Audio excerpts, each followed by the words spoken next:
Good morning, friends. Happy Sunday. Happy Easter. I wanted to read you guys a story on Easter Day. It's one of my favorite Easter stories, and it's called The Easter Egg by Jan Brett. The pictures in this story are so beautiful. Cheer up, spring is here. Time to start on my first ever Easter egg, Hopi said. Each year, the bunny who decorated the winning egg got to help the Easter rabbit hide the eggs on Easter morning.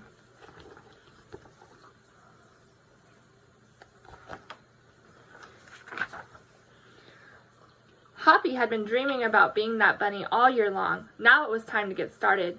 Everywhere Hoppy looked, rabbits were working on dazzling eggs. I need an amazing idea, he thought. Hoppy spotted Flora Bunny planting spring wildflowers in her eggs. The Easter rabbit will love these colorful flowers, he thought, and started picking flowers for his egg. Here's a basket for your flowers, Hoppy, Flora said.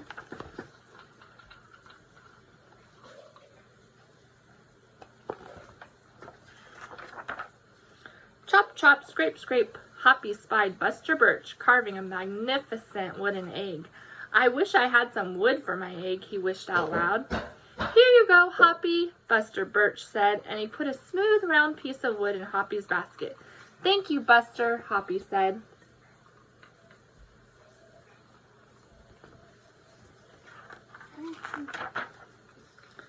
Hoppy was hopping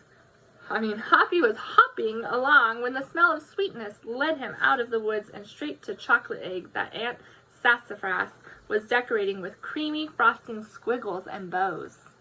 Hello, Hoppy, she said, and she put some chocolate squares in his basket. Hippity-hop, Hoppy exclaimed. I'll make the Easter rabbit a chocolate egg. It will make his whiskers tingle.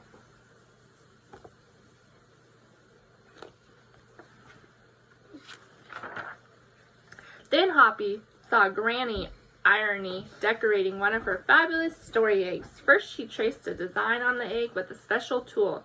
Then she dipped the egg in pots of yellow, green, orange, and red dye, adding to the design each time. Hoppy couldn't believe his eyes. I'll make an egg that's that beautiful, he told Granny Irony. She smiled. Try, she said, giving him one of her special tools.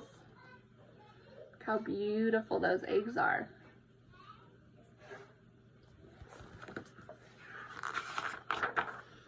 Hoppy was hopping by Hans Vanderrabbit's garden when he spotted an extraordinary egg. Hans was painting a portrait of the Easter rabbit, so real that it looked alive. Fantastic, Hoppy exclaimed. Thank you, Hoppy, Hans said. Why don't you make a painting on your egg? He gave Hoppy pots of paint and a fine brush.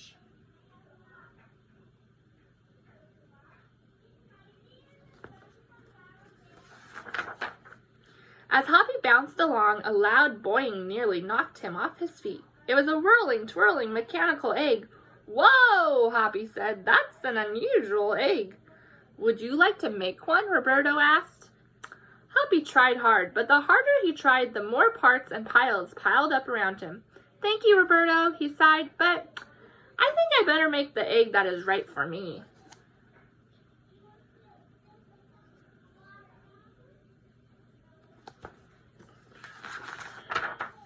Hoppy hopped back to the woods and lay down under a tall tree to think.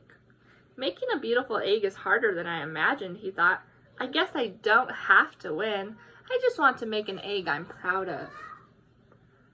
I think that's a great mindset to have. Suddenly, the woods rang with the squawking of birds sounding an alarm. Mother Robin swooped down, calling wildly as if she couldn't decide where to go. An egg had tumbled out of Mother Robin's nest. Inside the perfect blue egg was a baby robin that needed its mother to keep it warm until it hatched.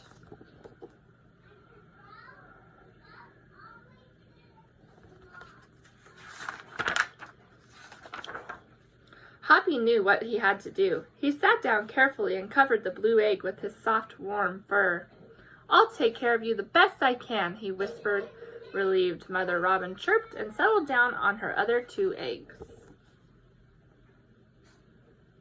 he is, plopped down on the egg. Hoppy never left the robin's egg. If it was sunny and warm, he carefully turned the egg in its nest of moss. If it was rainy and cold, he kept the egg covered and dry. At night, wild animals passed by. Hoppy crouched down and stayed hidden in the ferns. After he heard strange noises coming from above, but Hoppy didn't run away. So he protected the egg no matter what.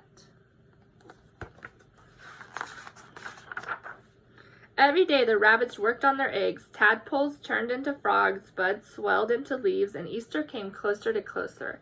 Finally, it was time for the rabbits to take their eggs to the glen. They had forgotten all about Hoppy, who was quietly sitting on the blue egg under the tall tree in the woods.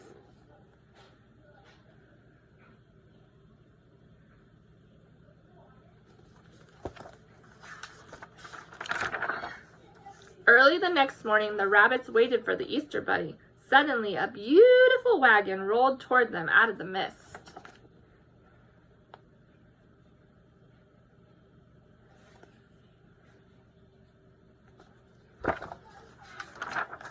And stopped. The Easter bunny stepped down from the wagon and admired the decorated eggs one by one. "You have brought me the most beautiful eggs in the world, but a very special one is not here," he told them. The rabbits were puzzled. Whose egg could it be?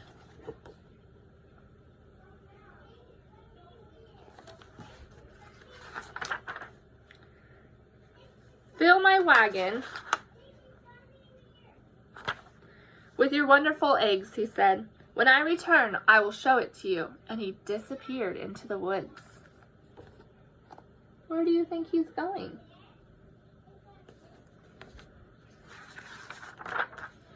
He came back with Hoppy, looking scruffy and bedraggled. "Hoppy has an amazing egg to be proud of," the Easter rabbit told them. "He has kept Mother Robin's egg warm and safe until her baby bird hatched, and she could take care of it." The Easter rabbit placed the empty blue shell in the place of the honor atop the wagon. Now they were ready to go.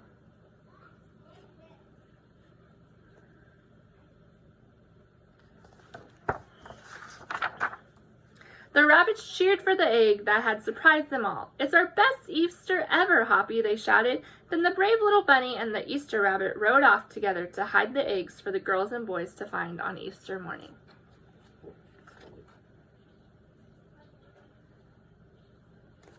Isn't that such a beautiful story? I just love it, and I love those pictures. They're so darling. So enjoy your day today. Stay safe. Stay healthy. Bye.